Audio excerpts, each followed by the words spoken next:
Другите и моят път. Да чуеш, изглеждаш, че се справяш добре, може да се възприеме като комплимент, но за родител, чийто живот е преобърнат от хранително разстройство на дете, то често звучи изпълнено с неразбиране. Защо наранява? Родителят носи тежестта на безпокойство, тъга и самотно лутане, а маската справяне крие истинските чувства. Подобни фрази поставят очакване да бъде силен, блокират искреността и намаляват възможността за истинско съчувствие. Какво помага вместо това активно слушане? Мога ли да те изслушам без да давам съвет?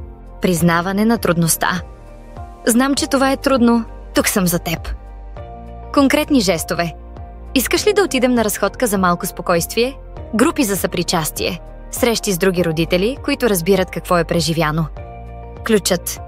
Думите, идващи с разбиране и без очакване за справяне, са най-ценната подкрепа.